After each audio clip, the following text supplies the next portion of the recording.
That's the worst pull cue I've ever seen in my life. But it's a good-looking fishing rod. But the color, look at the that. The color, yeah. That's going to a guy in Tennessee, so you have to... Tennessee. That's a reason for that. Tennessee? You actually talk to those people? Just kidding. You know what? As we're standing here next to the pool table, this is a place where you've got some rods displayed. And these aren't rods you picked up at Walmart. No. These are rods that you've done yourself. Now, a lot of people will say, why don't you just go to the store and buy your rod? And you would say... It'd probably be cheaper. But you get what you can get what you want this way, and it's a lot of fun too. Where do you start on making your own rod? You have to buy a blank from somewhere? Yeah. You can order whatever action or length, blank you want. Then you have to decide what type of handle you want, whether you want a spinning or a casting. When you make them yourself, you can just fix them however you want them. We got cold weather coming. And there's going to be days you're going to be stuck in your man cave. Yeah. Like you've got right here. We want to do something outdoors, but we can't go outside.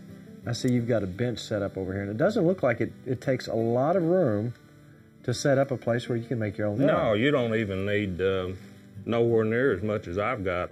Well, let's go over here to your work area and see kind of what you do. Okay, Ronnie, so we come over here to your work area. You built this yourself. You said you can spend up to $1,000 on one of these, but...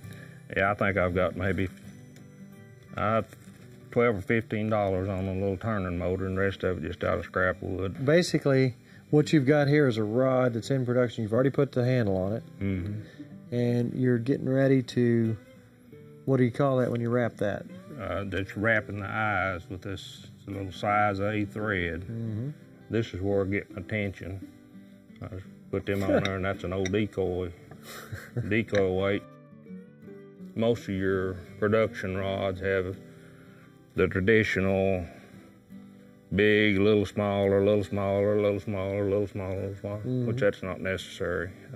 About 3 sizes is all you need, and the quicker you get to these smaller ones, the less weight you got on your rod.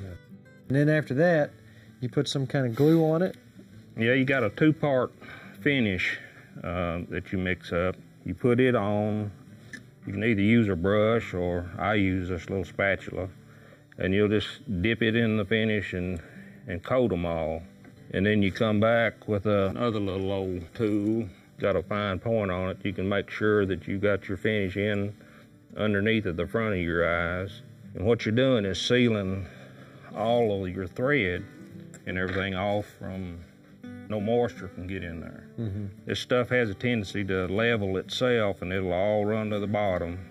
And you take this little tool and just touch it and wick it off and wipe it off on a piece of towel. And you get them all till they quit running that direction. Just turn it over and wait another 15, 20 minutes till it's all quit running. And after it finally all quits running, you just stick it in that little turner right there, and it'll all dry out level then. Getting started is probably the trickiest part when you first start doing it, because it wants to slip on you till you can figure out exactly how much pressure to put on, just like that right there. This would have been a lot more fun if I'd started it when I could see better and had less arthritis in my fingers too. Once you get it cinched down there, it stays on there all right. So you learned all this just by looking on the internet, huh? Yeah, there's a company, it's called Mud Hole Tackle down in Florida. You can order a catalog from them, and it's got all the steps that you need to go through to build a rod. So how much trial and error was involved here? A lot? Well, I didn't know enough about it to know whether I was doing it right or wrong. But once you get started, you can see that little anchor weight over it holding the tension on that. Then stop ever so often and make sure your threads are still packed good and tight. If you're not packed good and tight, when you put your finish on, you'll be able to see through them. After you get it wrapped, you can go over it with they call it a burnishing tool. All you're doing is just packing your threads in there a little tighter to make sure it's all good and solid.